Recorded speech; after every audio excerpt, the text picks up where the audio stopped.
Welcome, friends.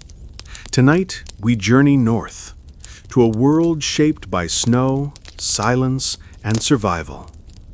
Imagine the Viking Age not at sea, but on land, during the deep, dark months of winter, when ships are frozen in the fjords and the world grows still beneath a blanket of ice.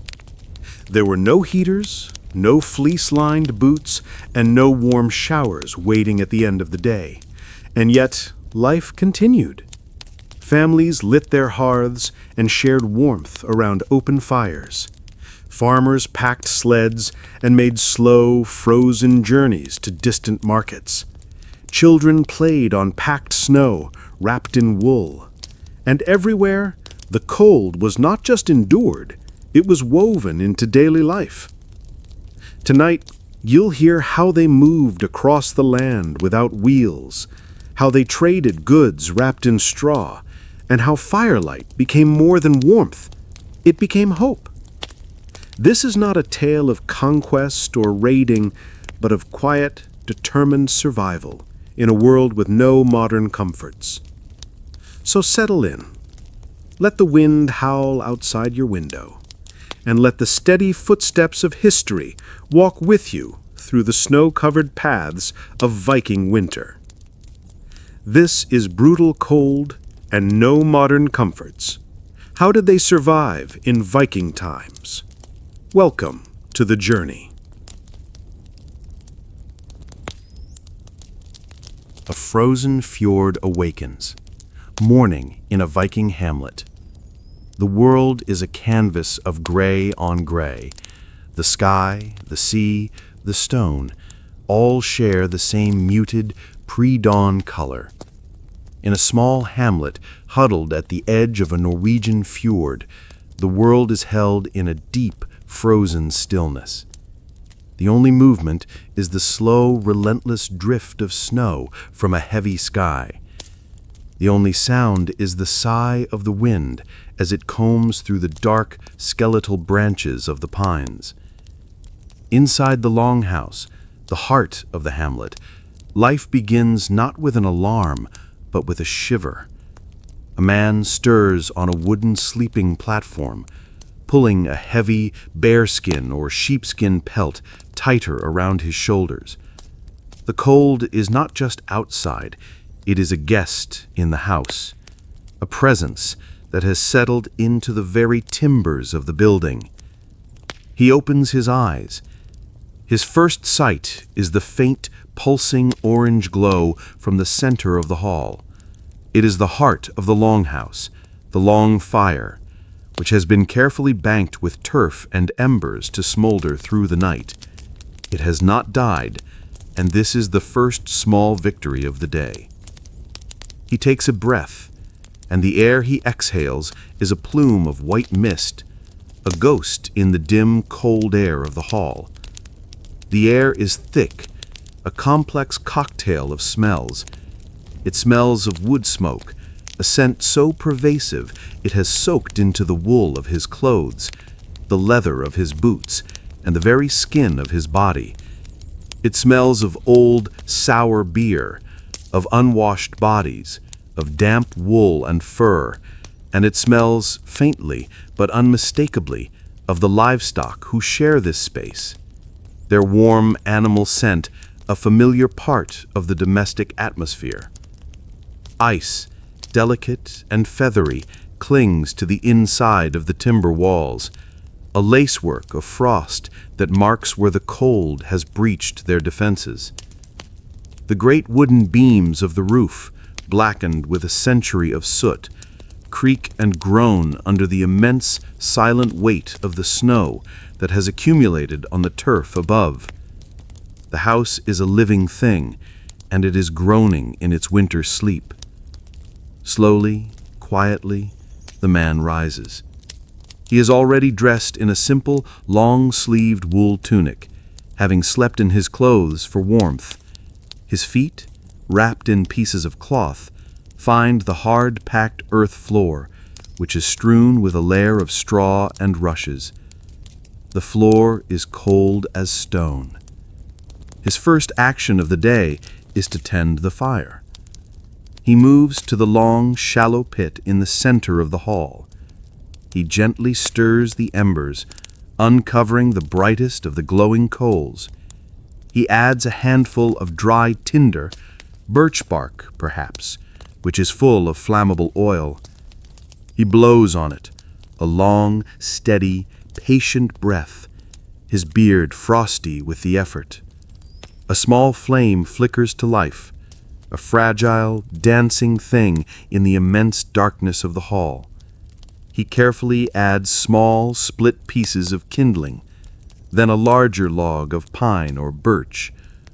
The fire catches, its light pushing back the shadows, revealing the vast, cavernous space of the longhouse. It illuminates the sleeping forms of his family, his clan, stretched out on the platforms that line the walls.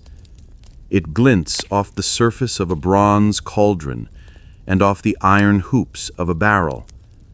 This fire is the sun of their indoor world. It is the source of all warmth, all cooked food, all light.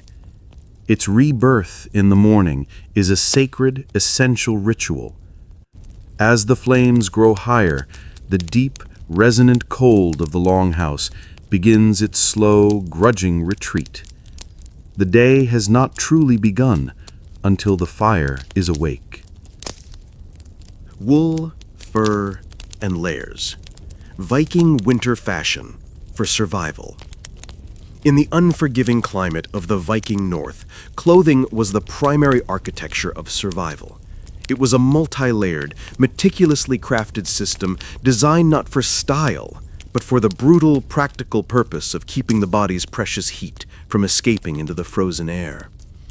Getting dressed in the morning was a ritual of arming oneself against the cold. The foundation of this system, warmed directly against the skin, was a long-sleeved undertunic. In the summer, this might be made of linen, a fabric prized for its smoothness. But in the winter, linen was a liability. It absorbs moisture and holds it against the skin, a sure path to a lethal chill. Winter undergarments were made of wool. The Vikings were master weavers, and they could produce a wool fabric that was surprisingly fine and soft, known as waldmal. This woolen first layer was designed to wick moisture away from the skin while trapping a layer of insulating air. Over this undertunic, a man would wear another, heavier tunic, also made of wool. This one would be longer, perhaps reaching the knees, and often dyed with the simple, earthy colors that could be made from local plants. Yellows from weld, reds from madder, blues from woad. This tunic was belted at the waist, and the belt was more than just a fastener. It was a tool belt, from which hung a knife, a small pouch, and other essential items. On his legs, he would wear trousers, or brakker. These were not the loose flowing trousers of other cultures. Viking trousers were often snug-fitting, again, to minimize air circulation and maximize warmth. They might be made of heavy wool, and for extra insulation, they were often wrapped from the ankle to the knee with long strips of wool cloth, known as leg wraps, or weeningas. These provided protection, support, and a critical extra layer of warmth for the lower legs. The feet were the most vulnerable part of the body. There were no perfectly fitted, mass-produced socks. Instead, the feet were wrapped in squares of cloth or stuffed into thick, felted wool socks that were more like soft boots. These were then placed inside simple ankle-high shoes made of a single piece of leather, stitched together and secured with a thong. The shoes were often stuffed with dried grass or moss for extra insulation and cushioning. To keep the shoes from getting soaked, a Viking might wear a wooden overshoe, a kind of clog, for walking in the wet snow. The final and most important layer was the cloak. A Viking's cloak was his shield against the elements. It was a large rectangular or semicircular piece of heavy, greasy wool. The natural lanolin in the wool made it highly water-resistant. The cloak was not buttoned, but fastened at the right shoulder with a large ornate brooch, a fibula. This left the sword arm free, a practical consideration for a warrior culture. For the deepest cold, or for a long journey at sea, the wool cloak might be replaced by one made of fur or sheepskin. A cloak of bearskin, wolfskin, or the thick, warm fleece of a sheep with the hide turned outwards was an almost impenetrable barrier against the wind and snow. In the most extreme environments, such as on a hunt in the high mountains or a fishing trip on the winter sea, a Viking might even wear a coat made of seal gut. This was a remarkable piece of technology. The intestines of a seal would be cleaned, split, and stitched together to create a garment that was lightweight, translucent, and completely waterproof. It was the ancient equivalent of a modern rain jacket. This system of layers, of wool on wool, of fur and leather, was the product of centuries of knowledge. It was a fashion dictated by the wind, the snow, and the sea. Every garment was a tool, every layer a strategy in the long, quiet, and endless war against the cold.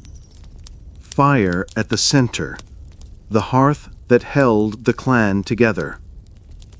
Step out of the biting wind of the fjord and into the vast, dim space of the Viking longhouse. The first thing you feel is not warmth, but a reprieve from the wind. The air inside is still cold, but it is a still cold, a manageable cold. And as your eyes adjust to the gloom, you are drawn towards the source of all life in this winter world, the fire. In the center of the long rectangular hall, a fire pit, the Langeld, stretches for much of the length of the building. It is not a contained fireplace, but a long, shallow trench lined with stones. The fire in this hearth is the heart of the longhouse, the sun of this indoor universe. It is never allowed to go out. All of life revolves around this central artery of heat and light. The sleeping platforms, raised wooden bunks covered in furs and wool, are arranged along the walls, their occupants positioned to receive some of the fire's radiant warmth. The family does not sleep in separate rooms, but in this one great communal space. Their lives lived in public, their destinies bound together by the shared need for the fire's embrace. The fire is the kitchen. Suspended over the flames from the high roof beams are iron chains and hooks from which hangs a large bronze or iron cauldron. This cauldron is the stomach of the clan. Into it goes the day's meal, a thick, bubbling stew of dried fish, of salted meat, of stored root vegetables like turnips and cabbage. The smell of this simmering pottage, mixed with the ever-present scent of wood smoke, is the smell of home. Bread is not baked in an oven, but is flatbreads on hot, flat stones placed at the edge of the embers. The fire is the workshop. In its flickering light, the day's indoor chores are done. The man of the house sits on a low stool, carving a new handle for an axe, the firelight glinting off the blade of his knife. The woman sits at her loom. The rhythmic clack of the shuttle and the thump of the beater are a constant, gentle percussion in the hall. Her hands are never still, her work creating the very cloth that will keep her family warm. The fire is the social center. In the long, dark evenings, the entire clan, the chieftain, his family, his warriors, his servants, gathers on the benches around the fire. This is the time for stories. A skald, a poet, might stand and recite the epic sagas of gods and heroes, his voice a powerful chanting rhythm against the crackle of the flames. Mead, a strong, sweet honey wine, is passed around in a great drinking horn, its warmth spreading through the body, loosening the tongue and the spirit. Songs are sung, news is shared, and the bonds of the community are forged anew in the shared circle of light. And the fire is a shield against a different kind of cold, a different kind of darkness. The Viking world is a world full of spirits, of trolls, of draug, the walking dead. These creatures of the night are said to fear the light and the warmth of the hearth.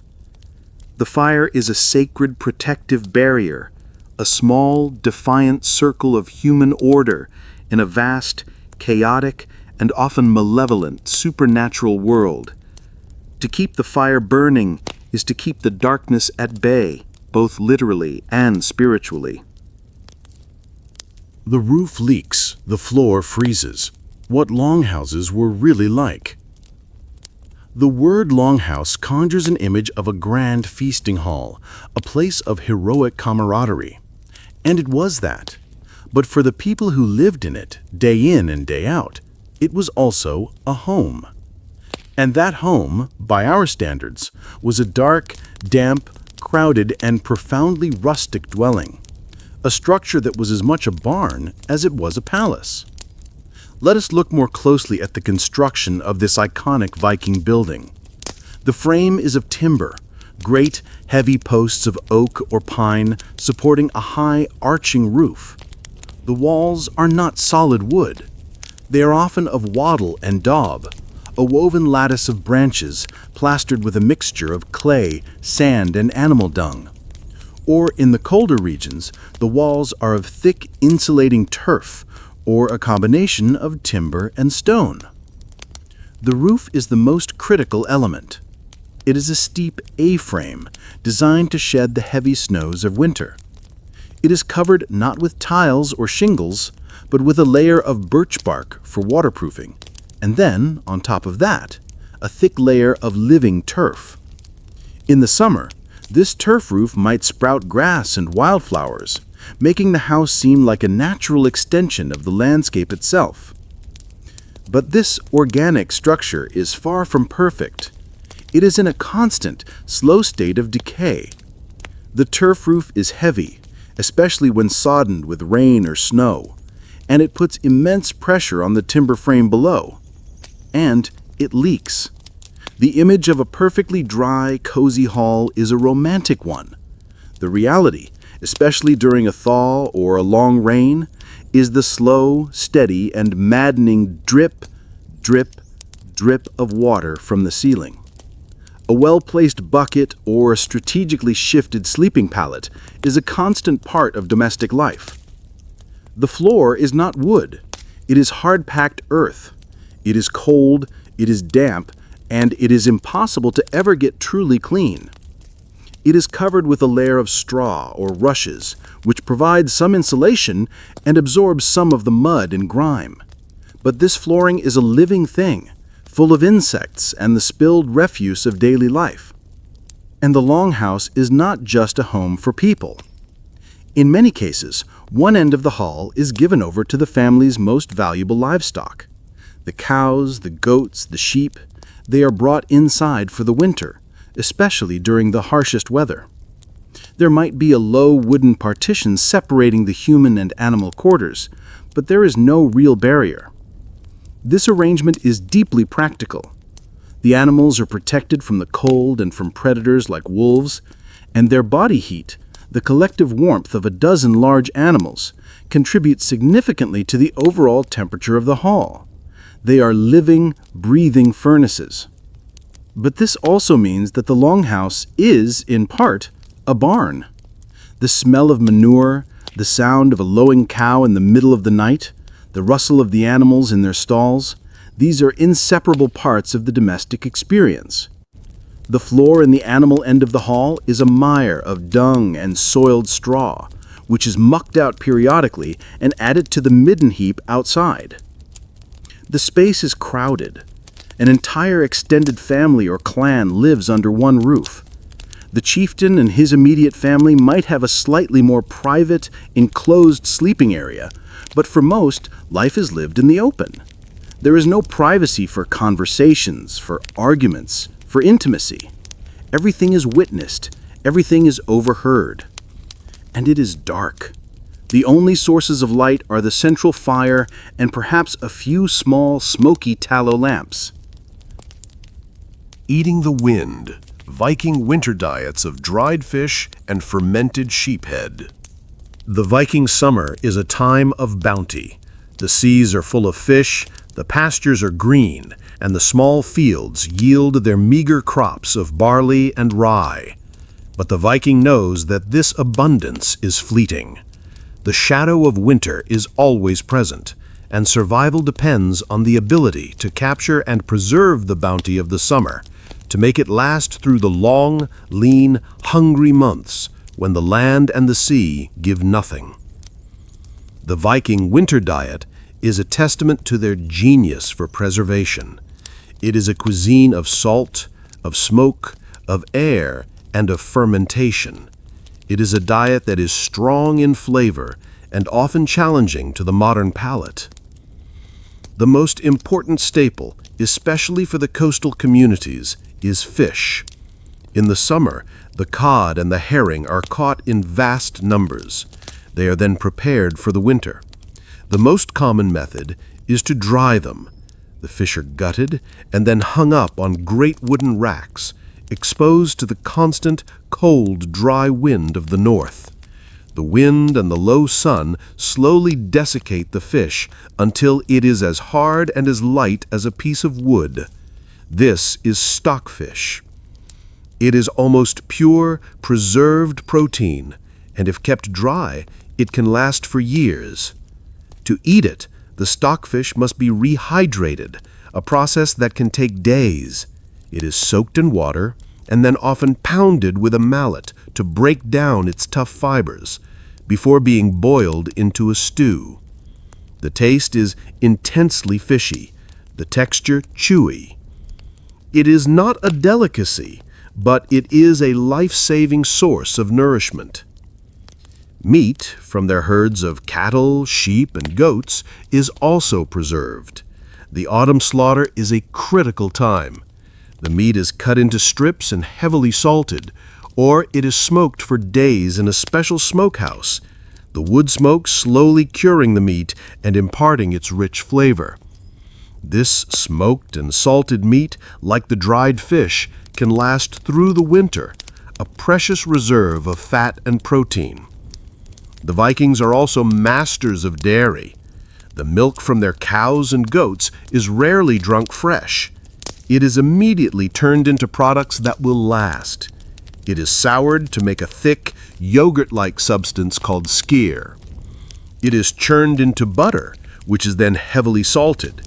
And it is made into hard, pungent cheeses that can be stored for months. And then there are the more unusual and more infamous preserved foods, born from a culture that wastes nothing. There is svid, a singed and boiled sheep's head, a delicacy in Iceland. Every part of the head, including the eyes, is eaten. There is hakarl, fermented shark, a food of incredible potency, buried in the ground for months to allow the poisonous uric acid to leach out before being hung to dry. Its smell of ammonia is overpowering, its taste an extreme challenge. The grains, barley and rye, are stored in dry bins to be ground into flour for a dense, dark flatbread, or to be boiled into a simple porridge, often the only hot meal of the day. And to drink, there is ale, a thick, nutritious beer brewed from their own barley, and in the chieftain house, mead, the sweet, strong wine made from fermented honey. Children in the chill, growing up Viking. In the harsh and demanding world of the Vikings, childhood was a short and practical affair.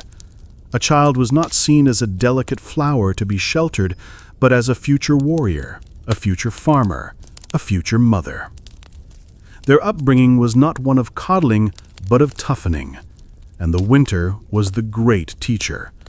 A season that taught the lessons of endurance, of responsibility, and of the fine, cold line between life and death. A Viking child's life begins, like all life in the north, with the cold. A newborn is swaddled tightly in wool and fur and kept close to the mother's body or the warmth of the hearth. The first few years are the most dangerous, a gauntlet of childhood illnesses and the ever-present threat of the cold. But those who survive are immersed in the world of work from a startlingly young age. There is no separate, protected world of play. Play and chores are woven together, often indistinguishable. A small child, as soon as they can walk steadily, is given tasks suited to their size and strength. A little girl will be given a small handful of wool and a simple drop spindle, and she will learn the ancient and essential art of spinning by imitating her mother.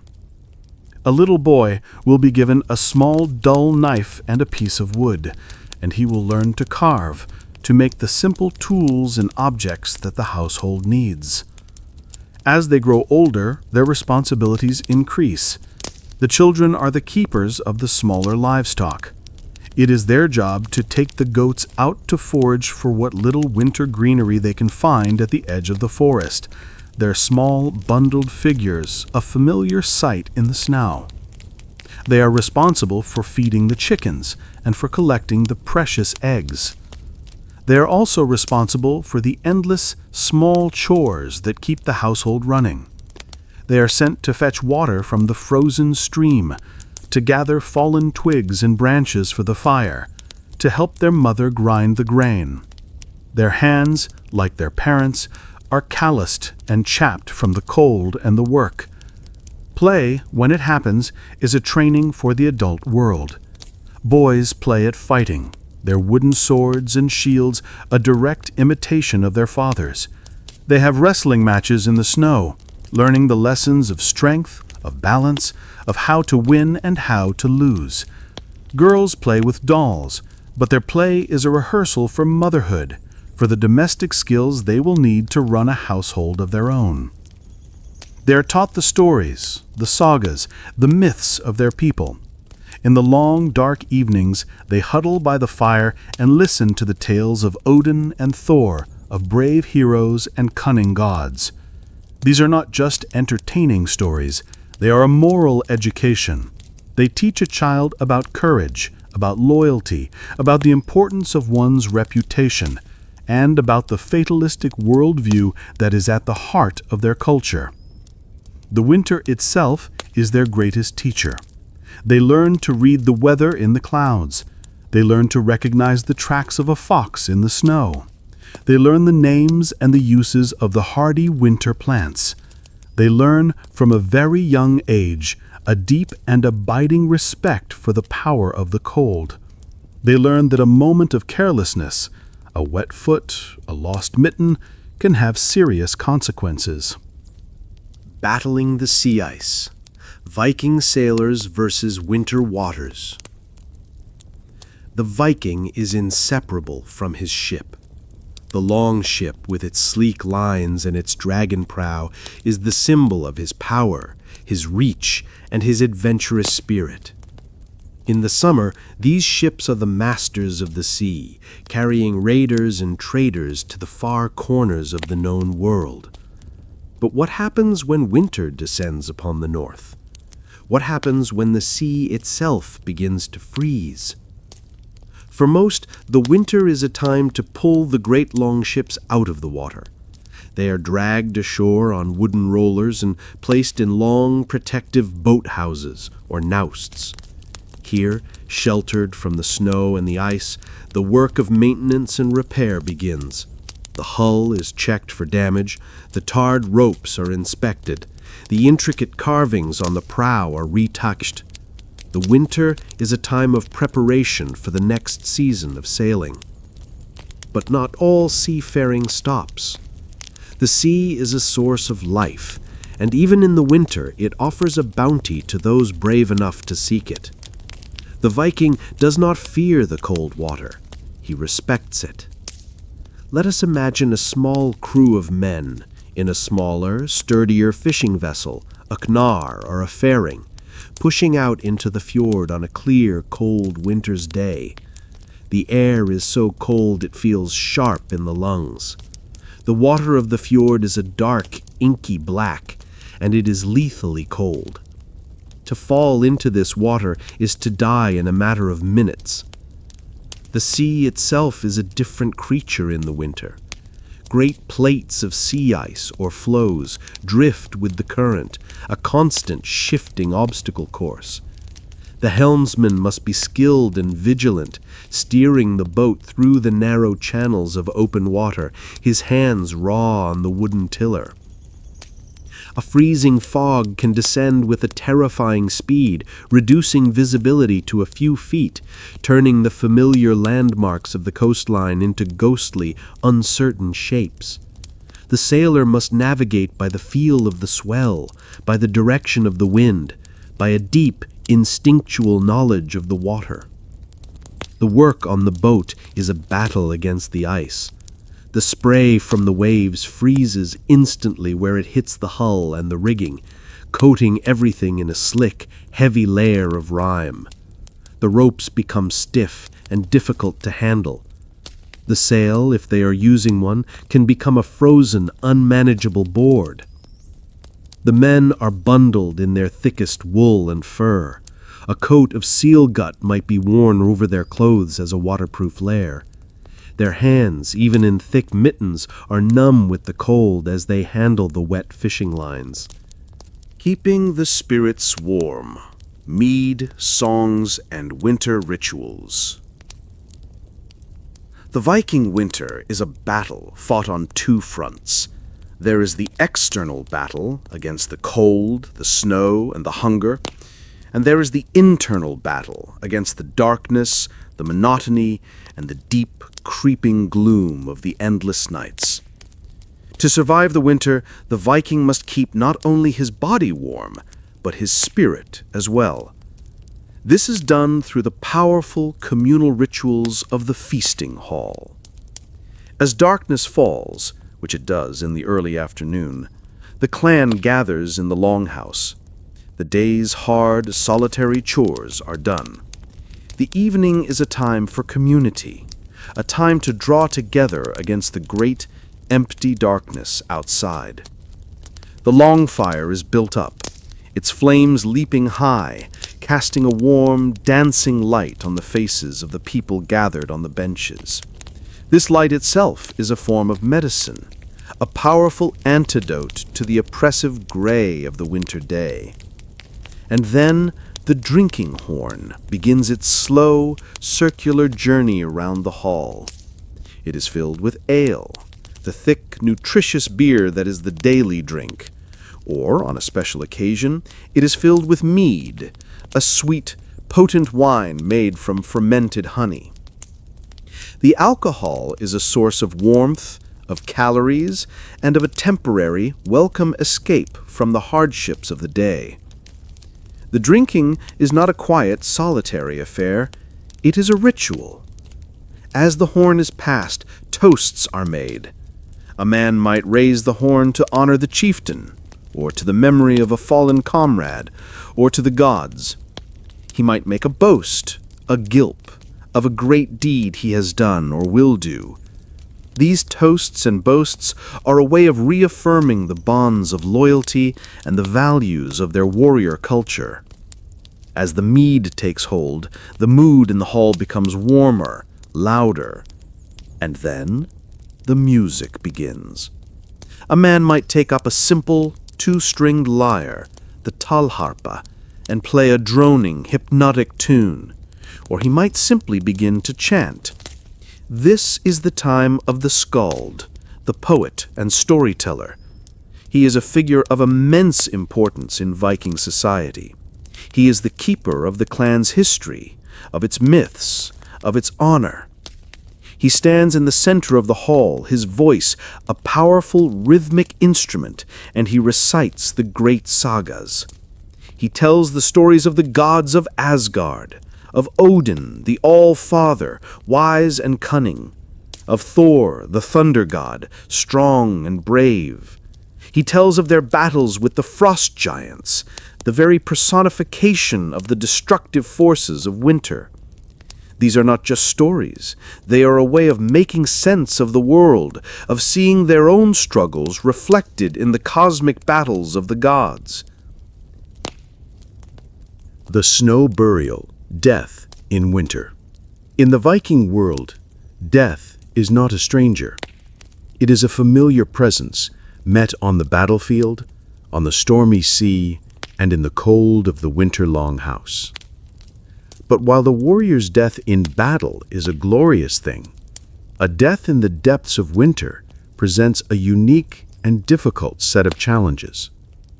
The final act of honoring a loved one, the burial, becomes a grim and arduous struggle against the frozen earth itself. When a person dies in the winter, the rituals of mourning begin. The body is washed, a final act of care. It is dressed in its finest clothes. The Vikings believed that a person's status in the afterlife will reflect their status in this one, so they are sent on their final journey well appointed. The body is then laid out in the longhouse for a period of mourning. The family and the clan gather to pay their respects, to drink toasts to the memory of the deceased, to tell stories of their life. This wake can last for several days. But then comes the most difficult part, the burial. The ground is frozen solid, as hard as iron. Digging a grave is not a matter of shoveling soft earth. It is a brutal, back-breaking task that can take several men, several days to complete. They must use iron-tipped picks and axes to chip away at the frozen soil, piece by agonizing piece. The sound of the pickaxe striking the hard ground is a sharp, jarring, and mournful sound that echoes across the silent, snow-covered landscape. The work is slow, the progress measured in inches. Because of this immense difficulty, a full burial is not always possible in the dead of winter. In such cases, the Vikings have other, practical solutions. The body might be placed in a small outlying shed or hut, which becomes a temporary tomb. The entrance is sealed with stones and snow, and the body is left, preserved by the natural deep freeze of the winter, to await a proper burial in the spring. Or a snow burial might be performed. A shallow grave is scraped out of the snow, and the body is laid within it. A great mound of snow is then piled on top, creating a temporary burial mound, a white barrow. This protects the body from scavengers and gives the deceased a measure of dignity until the ground thaws and a true grave can be dug. For a great chieftain, even in winter, a more elaborate funeral is required. He might be buried in a ship burial. A long ship is dragged ashore, and a burial chamber is built upon its deck. The chieftain is laid within it, surrounded by his most precious possessions, his sword, his shield, his drinking horn. His favorite horses and dogs might be sacrificed and laid beside him. The ship is then covered by a huge mound of earth and stone, a man-made hill that will stand as a monument to his power for 1,000 years. Creating such a mound in the winter is a colossal undertaking, a final great act of loyalty from his followers. The Vikings have a strong and complex belief in the afterlife. They believe that a person's spirit lives on. A brave warrior goes to Valhalla, Odin's great hall. Feasts on ice, the winter blot.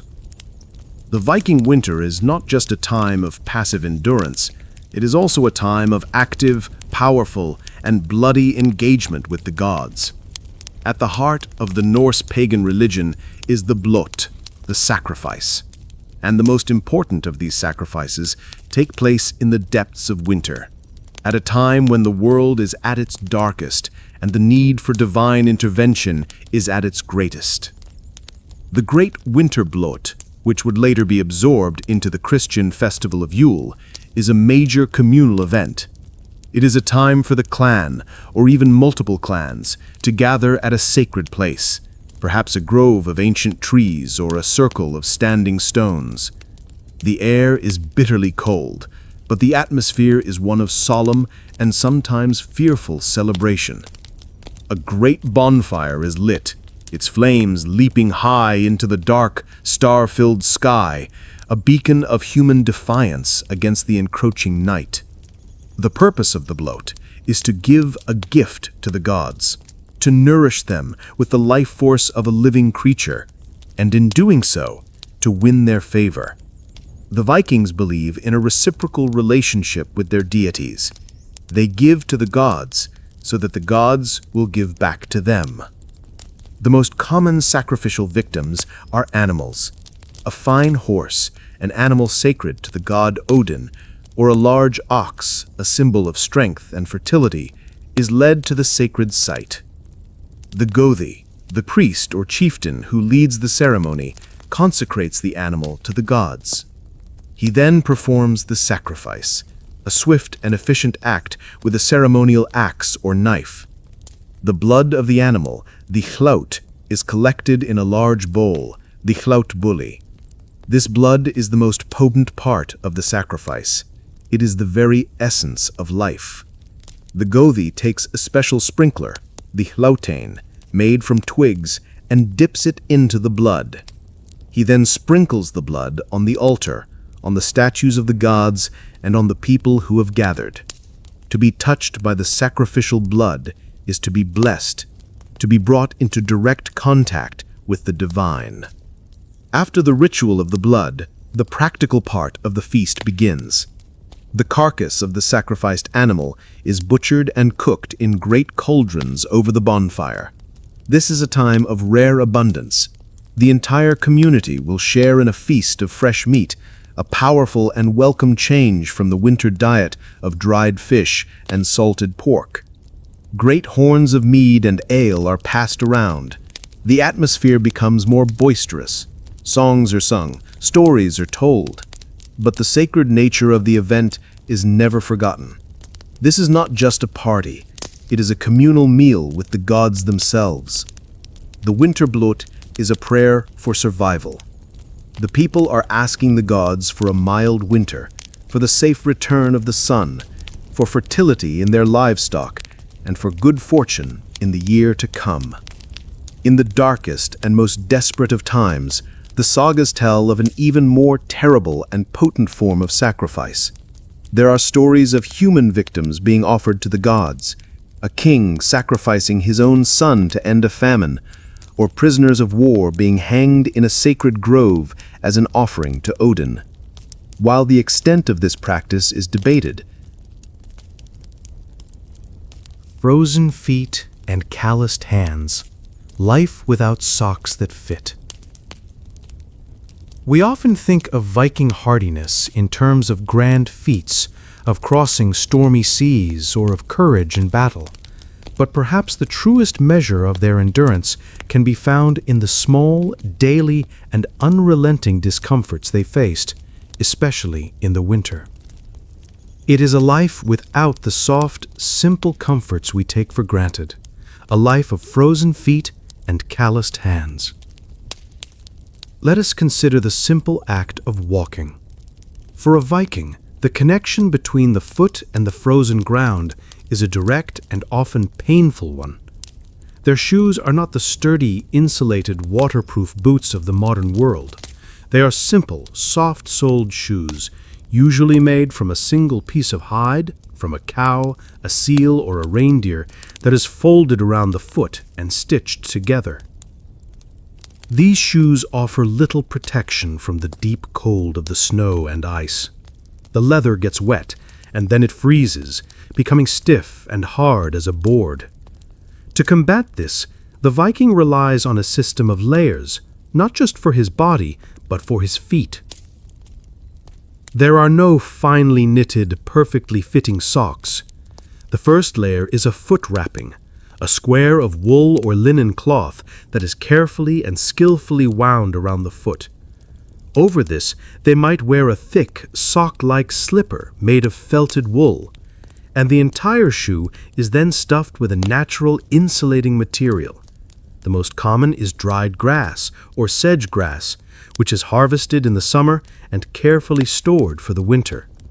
This grass provides a soft, springy cushion, but its most important job is to absorb moisture, wicking the sweat away from the skin and helping to keep the foot dry. A dry foot is a warm foot. Every morning, the process of dressing the feet is a deliberate ritual. The grass from the previous day is removed, aired out, and new, dry grass is put in. The foot wrappings are checked. It is a slow, careful process. For a moment of carelessness, a wrinkle in the cloth, a poorly stuffed shoe, can lead to a blister, which can then become an infected sore, a life-threatening condition in this world without antibiotics. The hands, too, are in a constant state of negotiation with the cold. The Viking is a craftsman, a worker of wood and iron and leather. These tasks require a dexterity that is impossible with thick mittens. So, for much of the day, a man's hands are exposed to the cold. His hands are not the soft hands of a modern office worker. They are tools, shaped and hardened by a lifetime of labor. The skin is thick and calloused from the rough wood of an axe handle or the oar of a ship. The knuckles are swollen, the fingers scarred with 100 small cuts and nicks. In the evening, by the fire, a woman might rub a soothing balm of animal fat and herbs into the cracked, chapped skin of her husband's hands. It is a small, intimate act of care, a temporary relief from the constant abrasion of his life. Darkness like a blanket. How Vikings endured endless night. In the southern parts of the Viking world, the winter brings short days and long nights. But in the far north, in the lands of Norway, Sweden, and Iceland, the winter brings something else entirely. It brings the polar night. It is a time when the sun, for weeks or even months on end, does not rise above the horizon. The world is plunged into a perpetual, deep twilight, a long, unbroken night that tests the limits of human sanity. Imagine living in a world without a true day. The only light is a faint, ghostly glow on the southern horizon for a few hours around noon. The rest of the time, the world is under a blanket of darkness, a sky filled with a cold, brilliant, and indifferent spray of stars, or the shimmering, ethereal curtains of the northern lights, the aurora borealis. This endless darkness has a profound effect on the rhythm of life. The clear distinction between day and night, between waking and sleeping, dissolves. Time itself seems to slow down, to become thick and sluggish. Life in the longhouse becomes even more centered on the fire. The long fire is not just a source of warmth, it is the only sun, the only source of light. The family lives their entire lives in its flickering orange glow. The shadows in the great hall are deep and long, and they seem to dance and move in the corners of one's vision. This is a time when the world of myth and the world of reality seem to merge. The darkness outside is not just an absence of light, it is a living presence. It is the realm of the frost giants, of trolls, of the great wolf Fenrir, who is destined to swallow the sun. The sagas are full of stories of monsters and spirits who are most powerful in the deep of winter. The howl of a wolf in the endless night is not just an animal sound. It is the voice of a hostile, supernatural world. How did the Vikings endure this? How did they keep their sanity in a world without sun? They did it through routine. The daily chores, the feeding of the animals, the mending of tools, the spinning of wool, provided a structure, a rhythm that was independent of the sun. These tasks were a way of marking the passage of time, of giving the day a shape and a purpose, even when it was indistinguishable from the night.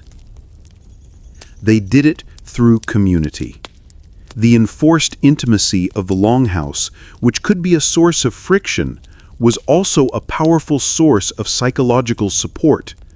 The shared stories, the songs, the communal meals, these were a constant reaffirmation that they were not alone in the darkness.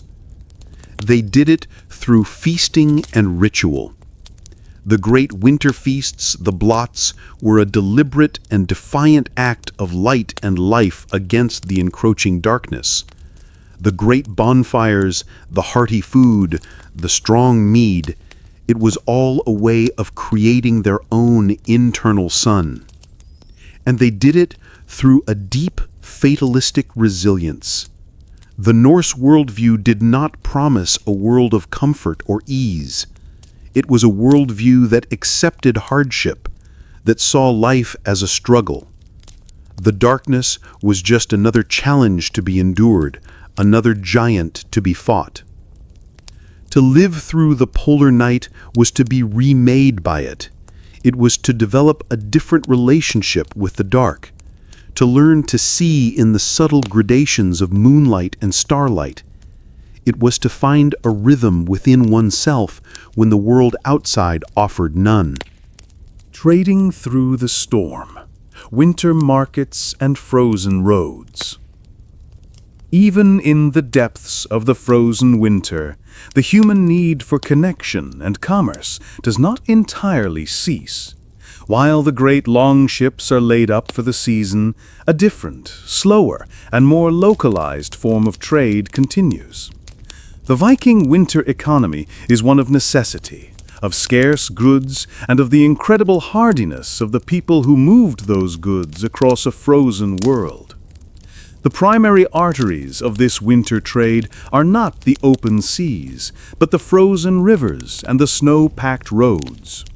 The same fjord that is a highway for ships in the summer becomes a solid, ice-covered road in the winter, a direct and level path between coastal hamlets. Goods are not transported on wheeled carts, which are useless in the deep snow. They are moved on sleds. These are simple, sturdy sleds of wood, often with runners of bone or polished wood. They are pulled by a strong, patient ox, or sometimes by the man himself, his body leaning into a leather harness. Let us imagine a farmer making his way to a winter market in a larger settlement, several days' journey from his home. His sled is loaded with the few surplus goods he has to trade. Perhaps it is a number of hard, salty cheeses his wife has made. Or it might be a bundle of fine gray wolf pelts from his winter trapping. The goods are carefully wrapped in straw and hide to protect them from the cold. The journey is slow and arduous. The ox plods along at a walking pace. The man walks beside it, his feet wrapped in thick wool, his body bundled in furs. The world is a vast, silent expanse of white. He must navigate by the subtle landmarks of the winter landscape, his progress measured in the slow, rhythmic creak of the sled's runners on the snow. At night, he does not camp in the open. That would be a death sentence. He seeks shelter at a farmstead along the way. Hospitality is a sacred duty in the Viking world. A traveler is always offered a place by the fire, a bowl of stew, and a space on the sleeping platform. In return, he brings news from the outside world, a precious commodity in the isolated winter months. He finally arrives at the market town. It is not the bustling, chaotic market of the summer. It is a smaller, quieter affair, held in a sheltered square, or perhaps even within the great hall of the local chieftain. The vendors are bundled against the cold, their breath pluming in the air. The goods for sale are the goods of winter. There are the furs and pelts of the hunters and trappers. There are the iron goods of the blacksmith, new axe heads, knives, nails. There are the preserved foods of the farmers, the cheeses, the barrels of salted herring, the sacks of barley. But There are also rare, precious goods that have come from far away. A trader might have a small quantity of salt, an essential mineral for preserving food, which is worth a great deal. Another might have a few pieces of Rhenish glass, or a fine whetstone from the mountains, goods that have made a long and perilous journey down the frozen rivers. The trade is mostly done by barter. The farmer trades his wolf pelts for a new iron pot and a small but precious bag of salt. A woman trades a finely woven woolen cloak for a delicate glass bead to adorn her dress. The snow never ends. Daily chores in bitter weather. In the Viking world, the arrival of winter does not mean a retreat into hibernation. Life does not pause for the cold, it simply becomes harder. The daily chores that are straightforward in the summer become monumental and sometimes dangerous tasks in the depths of a frozen winter. Survival is a full-time job, and there are no days off. The day for the Viking farmer or fisherman begins and ends with the cold. Long before the sun has made its brief, low arc across the southern sky, the work has begun. The first and most essential chore is the one that makes all others possible: feeding the fire. As we've seen, the long fire in the hearth is the heart of the home, but it is a hungry heart. It demands a constant supply of fuel. The task of chopping firewood is a relentless year-round activity, but in the winter it is a matter of immediate and critical importance.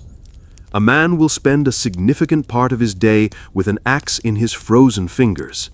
He is not just chopping for the day, but trying to stay ahead of the insatiable appetite of the fire. The wood is often frozen solid, and the axe blade bites into it with a dull, resistant thud. His breath comes in ragged white clouds. Every swing is an effort, every split log a small victory against the encroaching cold. Hauling water is another daily ordeal.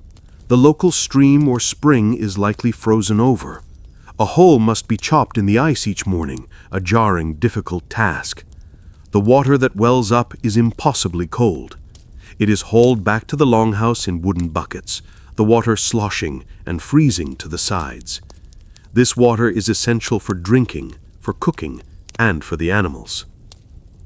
The care of the livestock is a constant demanding responsibility. The animals, sheltered in their end of the longhouse, must be fed their ration of summer-cut hay. Their stalls must be mucked out, the soiled straw and manure carried outside to the midden heap, a steaming, frozen pile that will become the precious fertilizer for the spring fields. For the woman of the house, the indoor chores are no less demanding. The day's main meal, a simple one-pot stew, must be tended to constantly. The grain for the bread must be ground by hand in a heavy stone quern, a monotonous, physically taxing job. And then there is the work of textiles. The winter is the season of the loom. The wool that was sheared in the spring must be cleaned, carded, and spun into thread. This is endless, painstaking work, done in the dim, smoky light of the fire. The thread is then woven into cloth, the rhythmic clatter of the loom a constant domestic sound in the longhouse. This is not a hobby. The family's warmth, their very survival against the cold, depends on the woman's skill and industry at her loom. And even the sea does not grant a full reprieve. On a calm, clear winter's day, when the fjord is not choked with ice, the men will take their small fishing boat, their fairing, out into the lethally cold water. They fish with a line and hook, their hands raw and numb, hoping to catch a few cod to supplement their diet of dried fish. And always there is mending. A worn-out shoe, a torn fishing net, a broken tool handle. Nothing is thrown away. Everything is repaired, repurposed, made to last another season. Life is a constant battle against entropy, against the forces of decay and the relentless wear and tear of a hard life. The Viking winter is not a time of rest. It is a time of deep, quiet, and endless work. No baths, no deodorant. Hygiene in the cold months. In our modern world, cleanliness is a simple, daily, and private ritual. A hot shower, a bar of scented soap, a clean set of clothes. For the Viking in the depths of winter, hygiene was a far more complex and far less frequent affair. It was a constant negotiation between the desire to be clean and the very real dangers of the cold. The idea of a daily bath was not just a luxury, it was a life-threatening absurdity. To expose the entire body to water in a drafty, smoky longhouse in sub-zero temperatures was to invite a lethal chill. Water, the agent of cleansing, was also an agent of death. So, how did a Viking stay clean? The primary method was a form of dry washing. A bowl of water might be slightly warmed by the fire. A piece of rough, homespun linen or wool would be dipped into this water, and the face and hands would be scrubbed. For the rest of the body, a dry rub down with a coarse cloth was the common practice, a way to remove the surface layer of grime and sweat without the danger of a full body chill. The hair and beard were a particular challenge. They were a natural home for lice, and they would become greasy and matted with the smoke of the longhouse. Washing them was a rare event. They were more often maintained with a comb. Combs, carved from bone or antler, were a common and essential personal item. Daily combing would remove dirt, untangle knots, and, most importantly, remove lice and their eggs. But the Vikings did have one powerful and beloved institution of hygiene, the sauna, or badstofa. This was a small, separate hut, often built partially into the earth for insulation.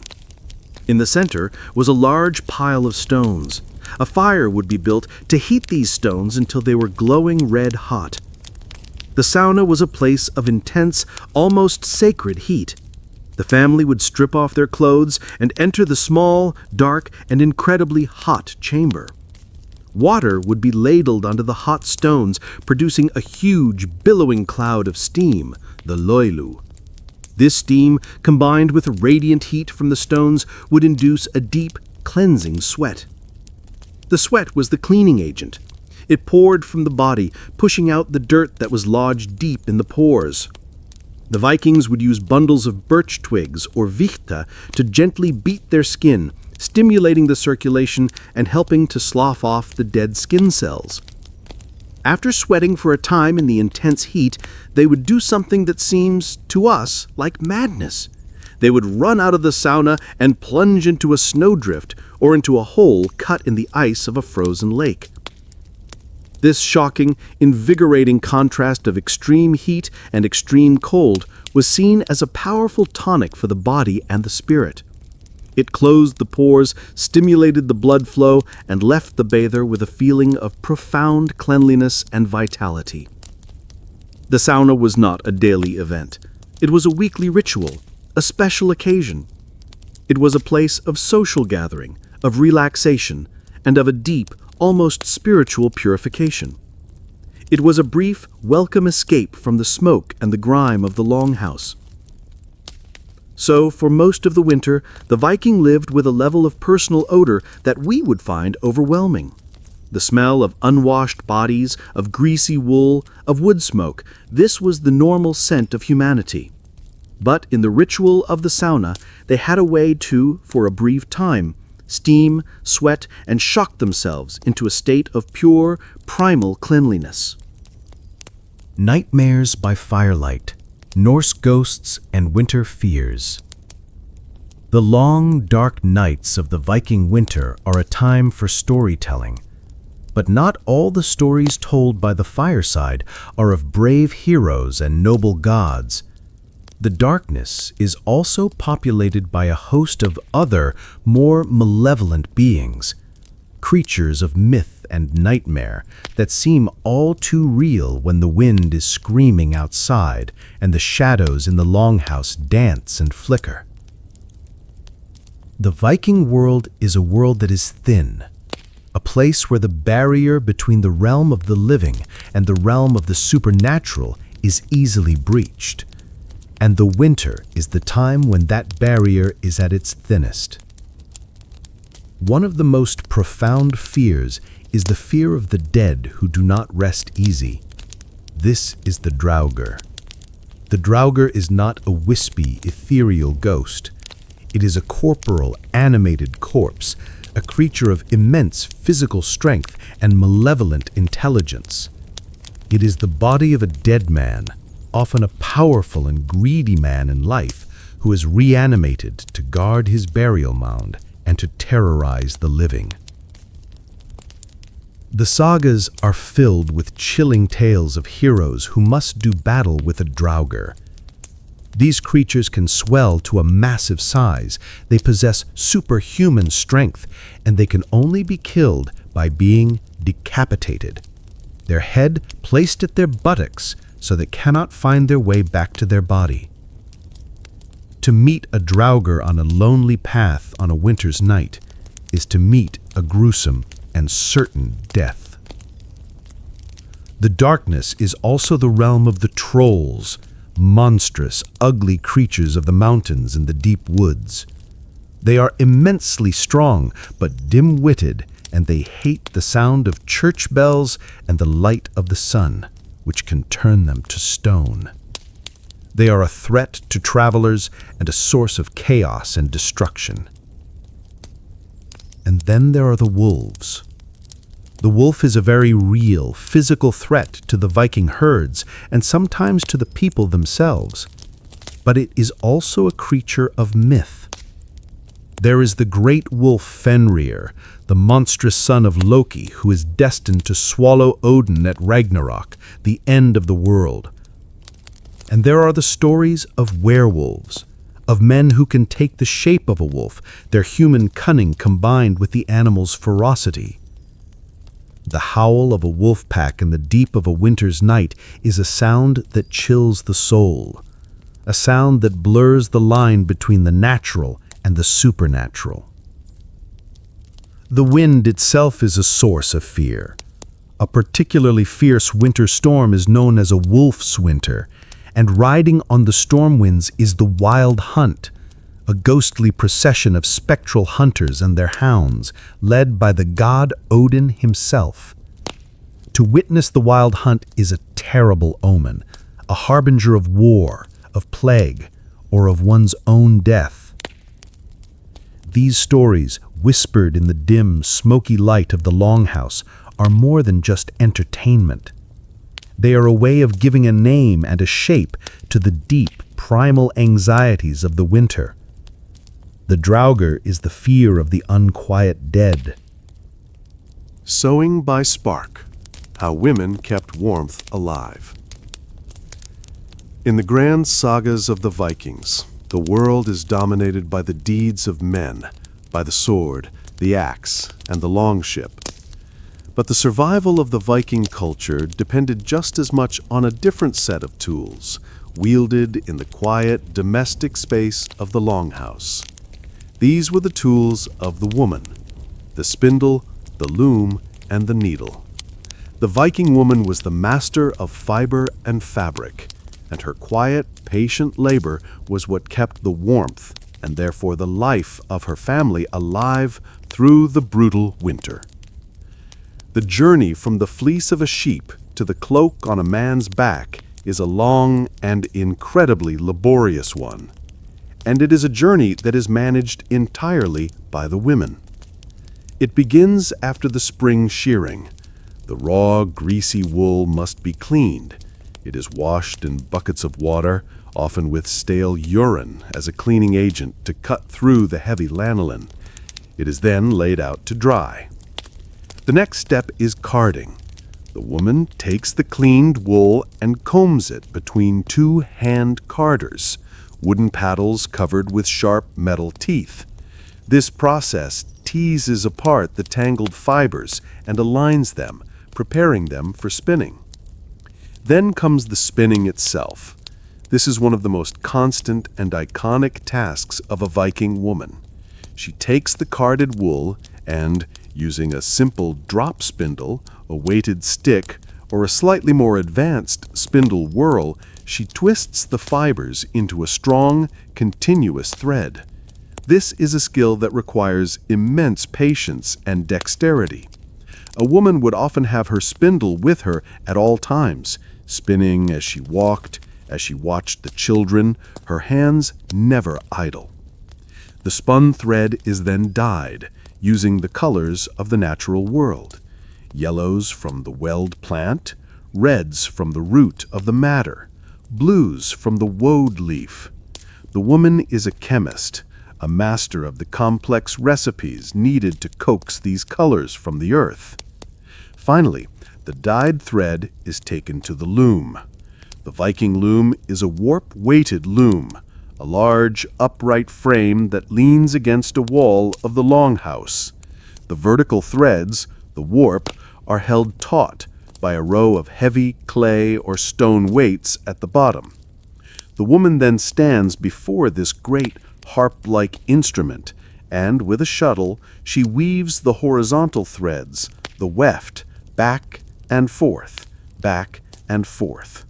With a wooden batten, she beats each new thread tightly into place.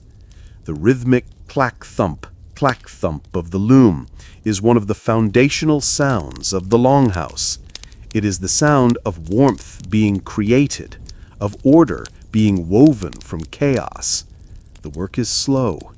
It can take weeks to produce enough cloth for a single tunic. And even when the cloth is woven, the work is not done. The fabric must be cut and then painstakingly stitched together by hand, using a bone or bronze needle and linen thread. Every seam, every hem is a testament to her patient skill.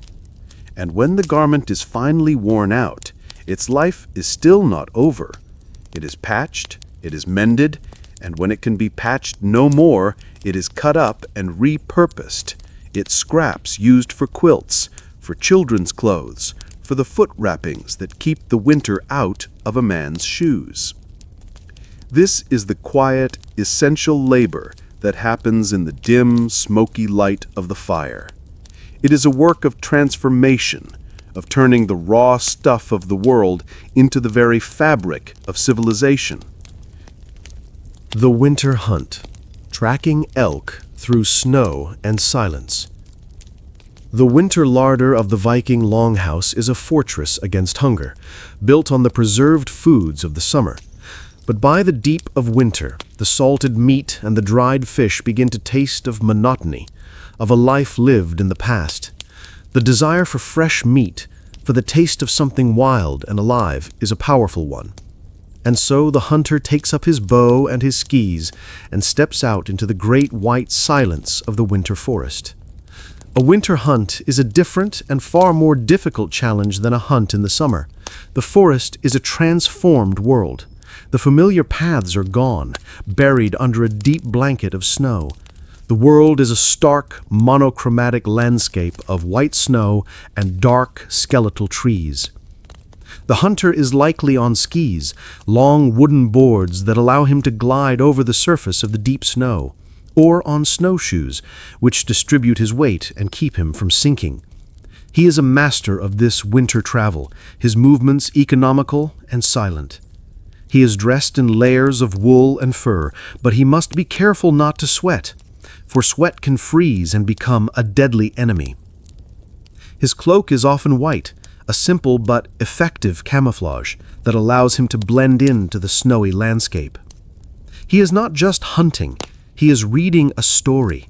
The snow is a blank page, and on it the animals have written the tale of their movements.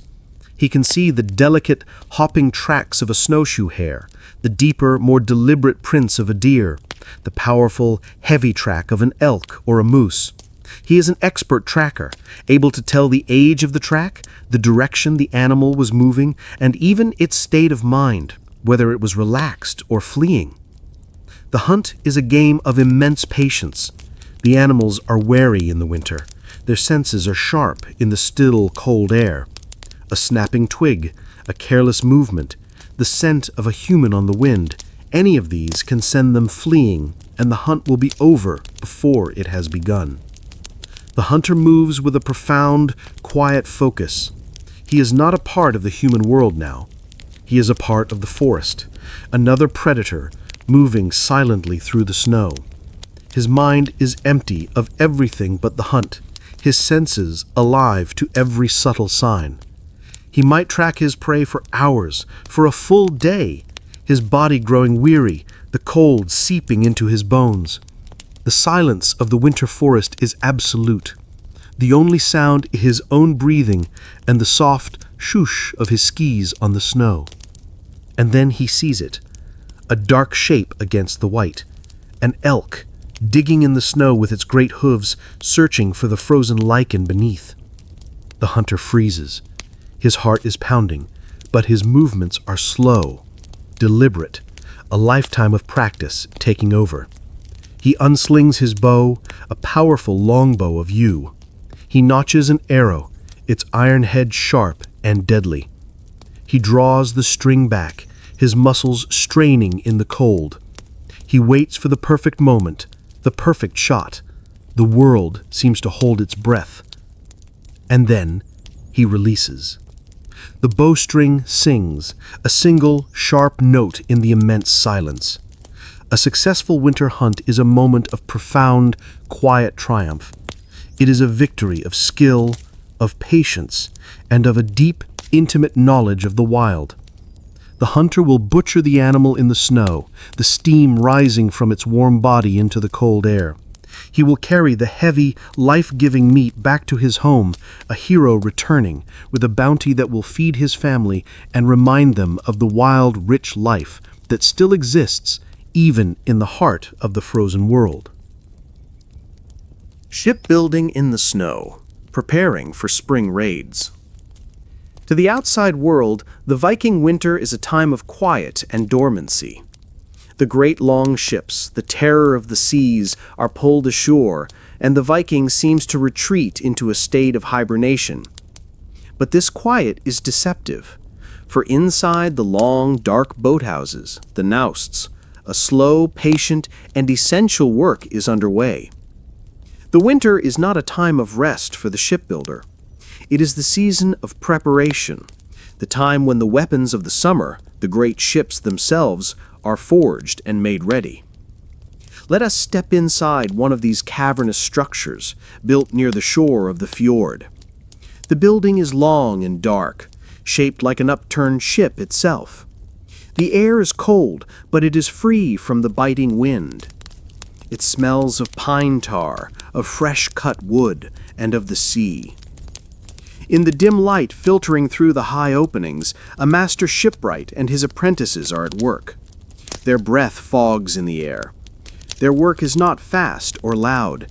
It is a slow, meticulous, and almost silent craft. A conversation between the man, the wood, and the iron. A great longship rests on wooden rollers in the center of the hall. It is a veteran of many voyages, and the winter is its time for healing.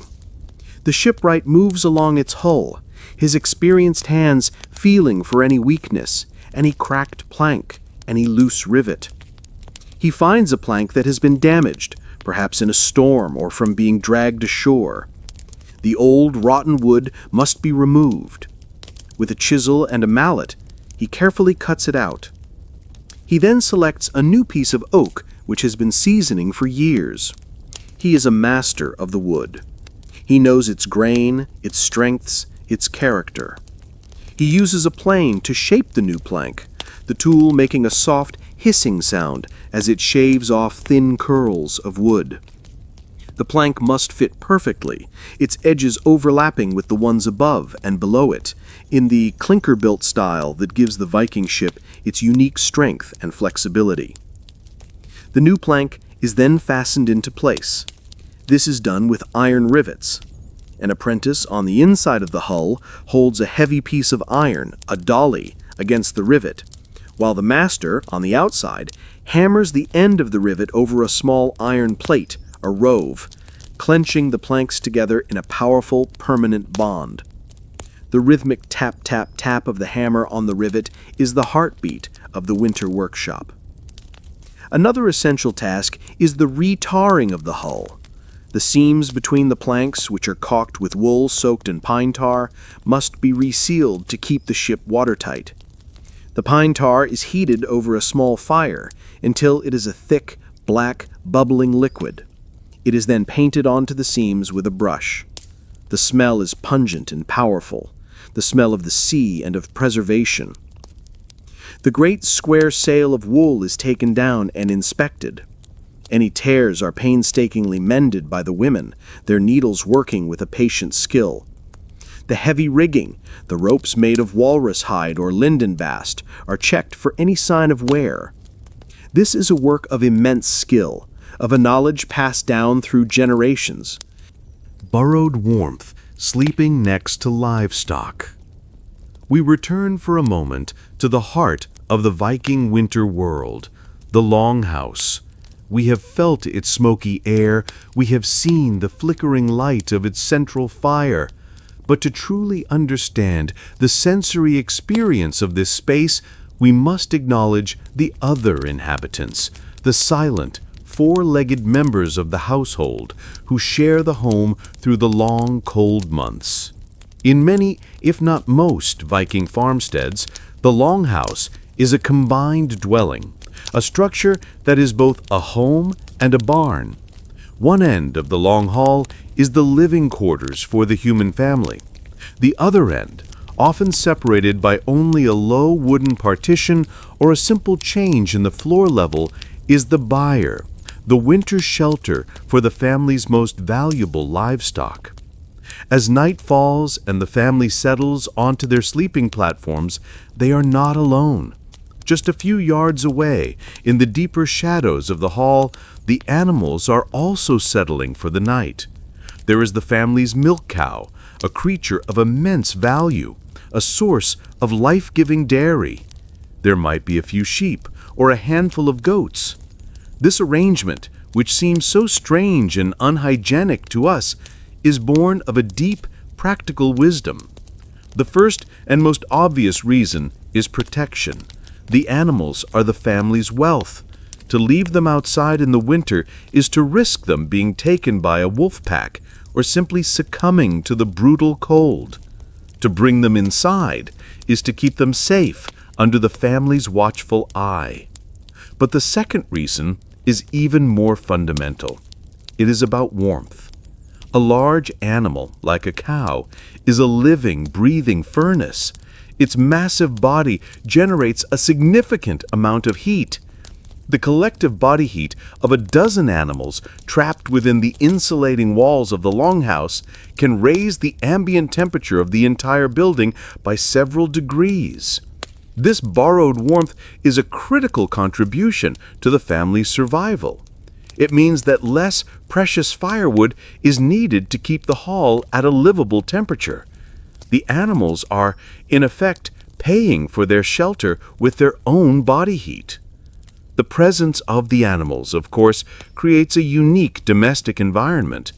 The sounds of the night are not just the snores of a sleeping father or the cry of a restless baby.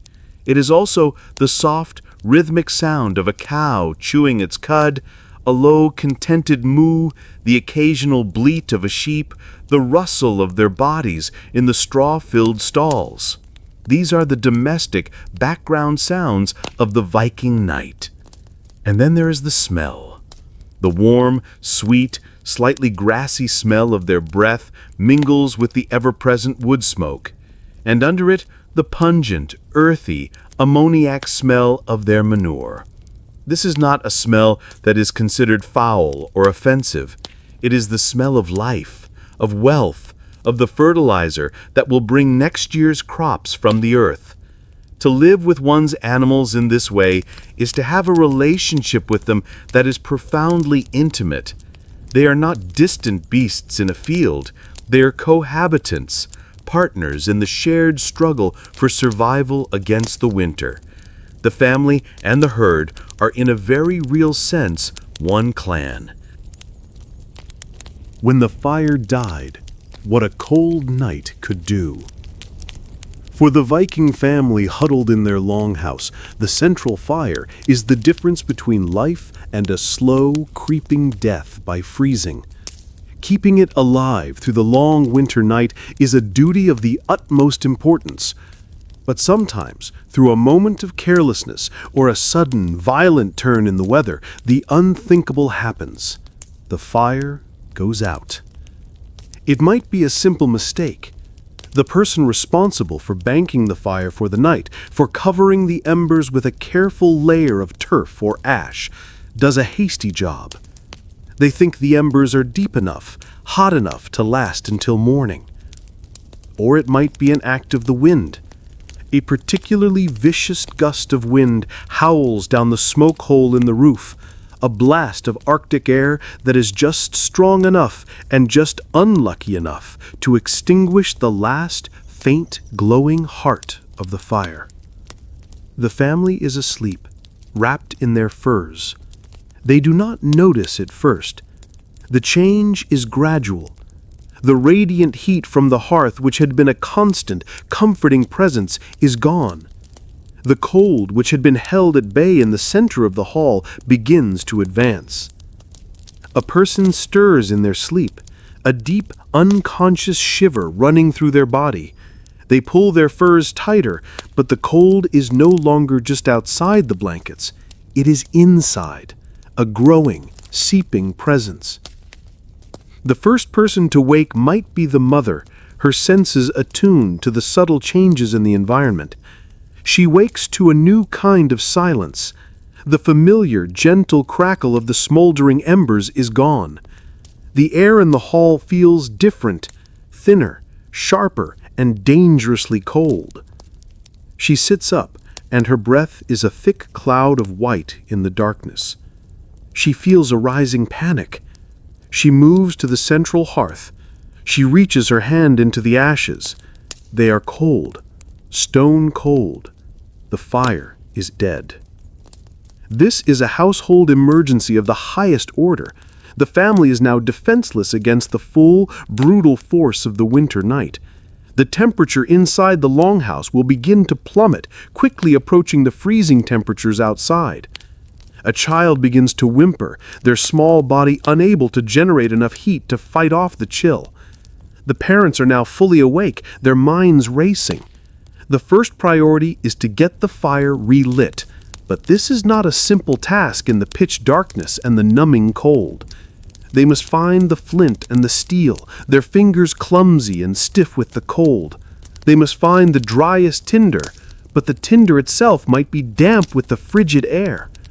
The process of striking a spark, of coaxing a tiny flame to life, which is a simple ritual in the morning, now becomes a desperate life-or-death struggle. Every failed attempt, every spark that dies in the cold deepens the sense of dread. The children are crying now, not just from the cold, but from the palpable fear they sense from their parents. If they cannot relight the fire, the only option is to huddle together, to pile every available fur, every scrap of wool on top of the entire family, creating a single, desperate human mound. They will use their collective body heat to try and survive until the first gray light of dawn. First melt, the hope of thaw. After months of a world locked in a state of suspended animation, of a landscape that is only shades of white and gray, the first signs of the thaw are small, subtle, and almost miraculous. Hope in the late Viking winter does not arrive with a grand announcement. It arrives as a whisper, as a single drop of water, as a subtle shift in the quality of the light. It might begin with a change in the wind. For months, the wind has blown from the north, a sharp, biting, and relentlessly cold presence. And then one day, a person steps outside and feels something different. The wind has shifted. It is coming now from the south, from the sea, and it carries on it not the sharp edge of ice, but a soft, damp, and almost living quality. It is a breath of a different, warmer world. Then comes the sound. It is a sound that has not been heard for months, and its return is startling. It is the sound of dripping water. From the edge of the turf roof, a single icicle, which is hung like a dagger for months, begins to weep. A single, clear drop of water forms at its tip, hangs for a moment, and then falls. It is followed by another and another. Soon, a slow, steady, and musical dripping can be heard all along the side of the longhouse. It is the sound of the world beginning to unfreeze. It is the sound of the great ice lock being broken. The sun, which has been a distant, powerless disk in the sky, begins to feel different. It has a new warmth, a new strength. It climbs a little higher in the sky each day. It begins to win its daily battle with the frost. On the south-facing side of the longhouse, a small dark patch of bare earth appears in the snow. It is a tiny island of mud and an ocean of white. And to the Viking, who has seen nothing but snow for what feels like an eternity, this small patch of mud is the most beautiful sight in the world. The days grow noticeably longer. The oppressive, endless nights begin their slow retreat. The world is being filled with light again. And then come the signs of life. A flock of seabirds is seen, their cries a harsh but welcome sound as they return to the coastal cliffs. A single raven, Odin's bird, perches on the roof of the longhouse, its dark shape a stark and powerful omen against the pale sky. The fjord, which has been a silent, solid road of ice, begins to groan and shift. Great cracks appear in its surface. A thin trickle of meltwater appears along the shore. Within a few days, the trickle becomes a roar as the ice breaks up into great grinding flows and the liberated sea begins to move again. These are the small, quiet harbingers of the spring.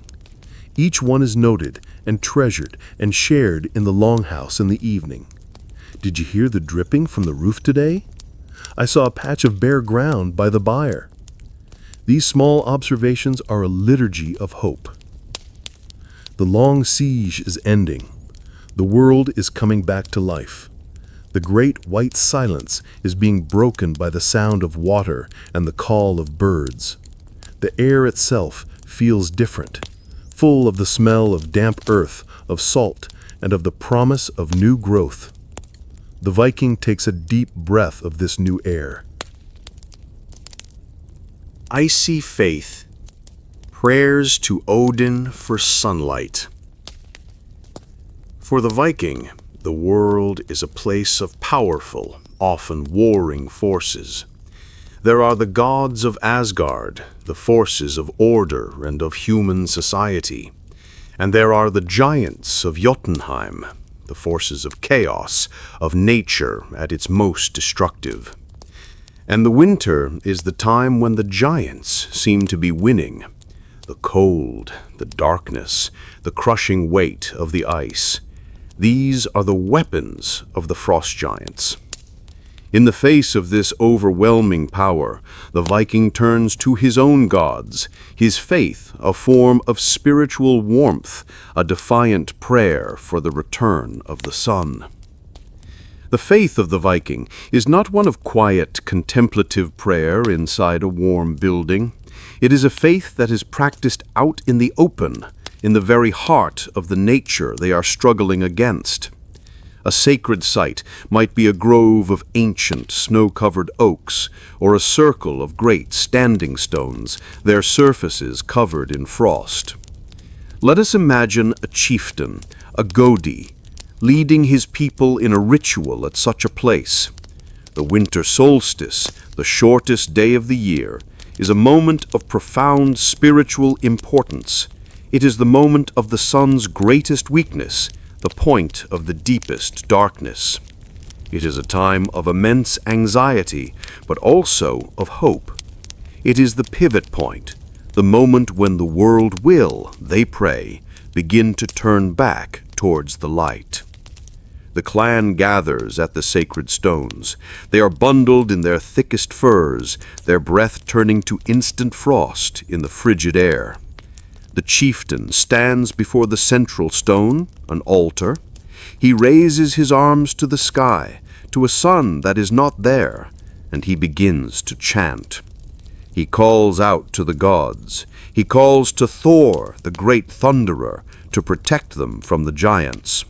He calls to Freyr, the god of fertility and sunshine, to bring back the warmth and the life to the land.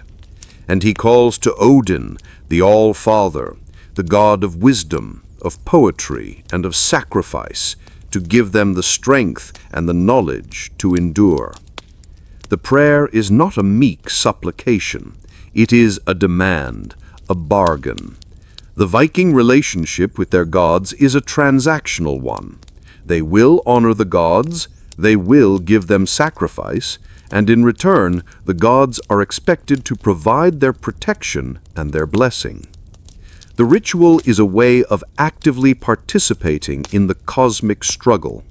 By performing their rites, by making their sacrifices, they believe they are lending their own strength to the gods, helping them in their great, ongoing battle against the forces of chaos and darkness. Their faith is not passive. It is a form of spiritual warfare. They might light a great Yule log, a massive piece of oak, which will be brought back to the longhouse and burned in the central hearth, its sacred flame a symbol of the hoped-for return of the sun's warmth. They might perform a sacrifice, a blot, offering up an animal to nourish the gods and to seal their pact. This icy faith is a product of its environment. It is a religion for a hard people in a hard land. It does not promise comfort or easy answers. It reflects a world of struggle, of fate, of a heroism that is defined by the courage to face a harsh and often indifferent cosmos. Echoes of Ice. Why Viking resilience still echoes today. And so, the great wheel turns. The sun returns. The ice recedes. The first green shoots push their way through the dark, wet earth. The long, brutal, and beautiful Viking winter is over. The people who have endured it have survived. Our journey through their frozen world is at its end. We have felt the deep, penetrating cold of the longhouse morning. We have huddled by the smoky fire. We have listened to the stories that kept the darkness at bay. We have understood a life that was a constant, intimate struggle with the most powerful forces of nature. We look back on this world from the warmth and comfort of our own, and it is easy to see it only as a time of unrelenting hardship. It is easy to pity the Viking, to see their life as a grim and colorless existence. But to do so is to miss the essence of their story. Their resilience was not just a matter of brute strength, of a simple animal toughness. It was a form of genius. It was a complex and sophisticated strategy for survival, a system of knowledge, of community, and of spirit, built and refined over 1,000 years. It was the genius of their clothing, the layers of wool, the waterproof seal gut, the insulating grass in their shoes. It was the genius of their homes, the thick turf walls, the central fire, the shared warmth of the animals. It was the genius of their food, the preservation of the summer's bounty through salt and smoke and wind. And it was the genius of their spirit. They did not just endure the darkness, they filled it. They filled it with stories, with songs, with the light of their feasts and their rituals. They forged a worldview that did not deny the harshness of life, but embraced it, that saw courage not as the absence of fear, but as the willingness to face it. The Viking winter shaped their character. It made them patient, resourceful, and fiercely self-reliant. It bred in them a deep respect for the power of nature and an equally deep sense of community, of the knowledge that no one could survive this world alone. It is the cold that forged the Viking spirit. The spirit that would then go on to sail across the known world and change the course of history. The world of the Vikings is long gone. The long fires have gone out. The gods of Asgard are sleeping. But the echo of their resilience remains. It is a quiet, powerful reminder of the human capacity to adapt, to endure, and to find a kind of profound and even beautiful meaning in the heart of the struggle. It is the story of a people who learned to live in the heart of the ice, and who, in doing so, found a fire within themselves that could never be extinguished. Thank you for joining us on this journey into the cold. May your rest now be warm and deep and peaceful.